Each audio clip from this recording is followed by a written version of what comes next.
ಗಮನಿಸಿ ಗಮನಿಸಿ ಕರ್ನಾಟಕದಲ್ಲಿ ಜುಲೈ 8ರಂದು ಹಣ್ಣು ತರಕಾರಿ ಸಿಗಲ್ಲ ಅನ್ನೋ ಮಾಹಿತಿ ಇದೆ. 8ರ ಬೆಳಿಗ್ಗೆ ತಿಂಡಿ ತಿನಿಸುಗಳು ಕೂಡ ಸಿಗೋದಿಲ್ಲ. ಜುಲೈ 8ನೇ ತಾರೀಕು ಜುಲೈ 8ರಂದು ಎಲ್ಲ ಬೀದಿ ಬದಿ ವ್ಯಾಪಾರ ಬಂದ್ ಆಗುವ ಸಾಧ್ಯತೆ ಇದೆ. ಕಾರಣ ಏನು ನೋಡ್ತಾ ಹೋಗೋಣ. ಬೆಂಗಳೂರಿನ ಫುಟ್ಪಾತ್ ಮೇಲೆ ಏನಂದ್ರೆ ಏನೂ ಸಿಗೋದಿಲ್ಲ. ಕಡಿಮೆ ಬೆಲೆಗೆ ಸಿಗುವ ಯಾವುದೇ ಪದಾರ್ಥಗಳು ಕೂಡ ಇರೋದಿಲ್ಲ. ಜುಲೈ 8ರಂದು ಬೀದಿ ಬದಿ ವ್ಯಾಪಾರ ಕಂಪ್ಲೀಟ್ ಆಗಿ ಕ್ಲೋಸ್ ಆಗಲಿದೆ. ಫ್ರೀಡಂ ಪಾರ್ಕ್ನಲ್ಲಿ ಬೀದಿ ಬದಿ ವ್ಯಾಪಾರಿಗಳು ಬೃಹತ್ ಪ್ರತಿಭಟನೆಯನ್ನು ಹಮ್ಮಿಕೊಂಡಿದ್ದಾರೆ. ಸರ್ಕಾರದ ವಿರುದ್ಧ ಬೀದಿ ಬದಿ ವ್ಯಾಪಾರಿಗಳು ಸಮರ ಸಾರಿದ್ದಾರೆ. ಬೀದಿ ಬದಿ ವ್ಯಾಪಾರಿಗಳ ಜಂಟಿ ಹೋರಾಟ ಸಮಿತಿಯಿಂದ ಈ ಬಂದ್ ಈಗ ತಯಾರಿಯನ್ನ ಮಾಡ್ಕೊಳ್ತಾ ಇದೆ. ಬೀದಿ ಬದಿ ವ್ಯಾಪಾರಿಗಳ 6 ಸಂಘಟನೆಗಳಿಂದ ಜಂಟಿ ಹೋರಾಟ ಕೂಡ ನಡೆಯಲಿದೆ. This is the news. Yes, ನಿಮ್ಮ ಗಮನಕ್ಕೆ ಕರ್ನಾಟಕದಲ್ಲಿ ಮತ್ತೊಂದು ಬಂದ್ ಆಗುವ ಸಾಧ್ಯತೆಗಳಿದ್ದಾವೆ. ಸದ್ಯದ ಮಟ್ಟಿಗೆ ಜುಲೈ 8ರಂದು ಹಣ್ಣು ತರಕಾರಿ ಯಾವುದೂ ಸಿಗೋದಿಲ್ಲ. ಐ ರಿಪೀಟ್, ಜುಲೈ 8ರ ಬೆಳಗ್ಗೆ ತಿಂಡಿ ತಿನಿಸುಗಳು ಸಿಗೋದು ಕೂಡ ಕಷ್ಟ ಆಗ್ಬೋದು. ಎಸ್, ಕಾರಣ ಏನು? ಈಗ ಬೆಂಗಳೂರು ಅಭಿವೃದ್ಧಿ ಸಚಿವರು ಕೃಷ್ಣ ಬೈರೇಗೌಡರಿಗೆ ವ್ಯಾಪಾರಿಗಳ ಒಂದಿಷ್ಟು ಪ್ರಶ್ನೆಗಳನ್ನು ಕೇಳ್ತಾ ಇದ್ದಾರೆ. ಏಕಾಏಕಿ ಎತ್ತಂಗಡಿ ಮಾಡ್ತಾ ಇರೋದು ಯಾಕೆ? ನಾವೇನು ಜೀವನ ಮಾಡಬಾರ್ದು ಅನ್ನೋದು ಅದರ ಹಿಂದಿರುವ ಪ್ರಮುಖ ಪ್ರಶ್ನೆ. ಬೀದಿ ಬದಿ ವ್ಯಾಪಾರಿಗಳಿಗಾದ ನಷ್ಟ ಪರಿಹಾರ ಏನಾದರೂ ಕೊಡ್ತೀರಾ, ಕೊಡಲ್ವಾ?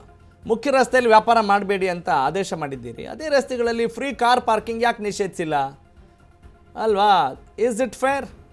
ಮುಖ್ಯ ರಸ್ತೆ ಬಿಟ್ಟು ಅಕ್ಕಪಕ್ಕ ರಸ್ತೆಗೆ ಹೋಗಿ ಅಂತೀರಿ. ಅಲ್ಲಿ ರಸ್ತೆ ಇನ್ನೂ ಕಿರಿದಾಗಿದೆ, ತೊಂದರೆ ಆಗೋದಿಲ್ವಾ? ಅಲ್ಲೂ ಕೂಡ ಕಿರಿಕಿರಿ ಮಾಡಿದರೆ ಆಗೇನು ಮಾಡೋದು?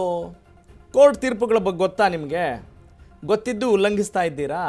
ನಾವು ಎದುರಿಸ್ತಾ ಇರುವಂಥ ಕಷ್ಟದ ಬಗ್ಗೆ ಯಾಕೆ ವಿಚಾರಿಸಿಲ್ಲ? Are we not human beings ಅನ್ನೋದು ಮತ್ತೊಂದು ಪ್ರಶ್ನೆ. ಇನ್ನು 300 ಜನ ಪಾದಚಾರಿಗಳು ಸಾವನ್ನಪ್ತಾ ಇರೋದು ನಿಜ. ಆದರೆ ಅದರಲ್ಲಿ ಬೀದಿ ವ್ಯಾಪಾರಿಗಳಿಂದನೇ ಸತ್ತಿದ್ದಾರಾ? ಯಾಕೆ ನಮ್ಮ ಮೇಲೆ ಈ ಕೋಪ, ತಾಪ, ಪ್ರತಾಪ?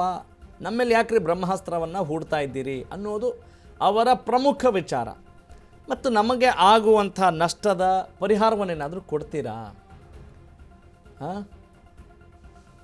ಈಗ ಏನು ನಿಮ್ದು ಹಕ್ಕಿಕತ್ತೇನು? ಏನಾದರೂ ಒಂದು ರೀಸನ್ ಹೇಳಿದರೆ ಅದಕ್ಕೆ ಒಂದು ಲಾಜಿಕ್ ಇರಬೇಕಲ್ವಾ?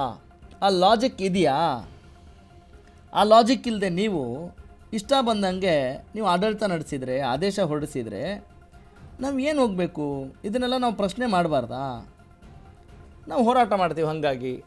ಹಾಗಾಗಿ ಫ್ರೀಡಂ ಪಾರ್ಕ್ನಲ್ಲಿ ಬೀದಿ ಬದಿ ವ್ಯಾಪಾರಿಗಳು ಹೋರಾಟವನ್ನು, ಪ್ರತಿಭಟನೆಯನ್ನು ಮಾಡಲಿಕ್ಕೆ ಎಲ್ಲ ರೆಡಿಯಾಗಿದ್ದಾರೆ. ಯಾಕಂತ ಹೇಳಿದ್ರೆ ತುಂಬ ಇಂಪಾರ್ಟೆಂಟ್ ರೀ. ನೀವೇನೋ ಯಾವುದ್ಯಾವುದೋ ಮಾಲ್ಗಳದ್ದು ಎಲ್ಲ ತಗೊಳ್ಳಲ್ವ ಗೊತ್ತಿಲ್ಲ. ಆದರೆ ಈಗ ಅವ್ರ ಹೊಟ್ಟೆಪಾಡೇನು? ಮತ್ತು ಇದನ್ನೇ ನಂಬ್ಕೊಂಡು ಜೀವನ ಮಾಡ್ತಾ ಇರೋರು ಇಲ್ಲಿ ಅನೇಕರಿದ್ದಾರೆ. ವ್ಯಾಪಾರಿಗಳು ಇದ್ದಾರೆ, ಗ್ರಾಹಕರು ಇದ್ದಾರೆ. ನೀವು ಸಡನ್ನಾಗಿ ಹಿಂಗೆ ಮಾಡಿಬಿಟ್ರೆ ಹೇಗೆ? ಆಮೇಲೆ ನೀವು ಐಡೆಂಟಿ ಕಾರ್ಡ್ ಕೂಡ ಕೊಡ್ತೀರಾ ಬೀದಿ ಬದಿ ವ್ಯಾಪಾರಿಗಳು ಅಂಥೇಳಿ. ಏನು ನಡೀತಾ ಇದೆ? Does it have any significance? ಏನಾದರೂ ಮಹತ್ವ ಇದೆಯಾ ನಿಮ್ಮ ಆಡಳಿತಕ್ಕೆ, ನಿಮ್ಮ ನಡವಳಿಕೆಗೆ, ನಿಮ್ಮ ಆದೇಶಕ್ಕೆ? ನೀವೇನೋ ಆದೇಶ ನ್ಯಾಯಾಲಯ ಹಿಂಗೆ ಹೇಳುತ್ತೆ ಅಂತ ಹೇಳ್ತಿದ್ದೀರಿ. ಆದರೆ ಪ್ರಾಕ್ಟಿಕಲ್ ಆಗಿ ವಾಸ್ತವದಲ್ಲಿ ಯಾವ ರೀತಿಯಾದಂಥ ಸಮಸ್ಯೆಗಳು ಉದ್ಭವಿಸ್ತವೆ ಅನ್ನೋದ್ರ ಬಗ್ಗೆ ನಿಮಗೆ ಗೊತ್ತೇ ಇಲ್ವಲ್ಲ ಅನ್ನುವ ಪ್ರಶ್ನೆನ ಅವರು ಮಾಡ್ತಾ ಇದ್ದಾರೆ.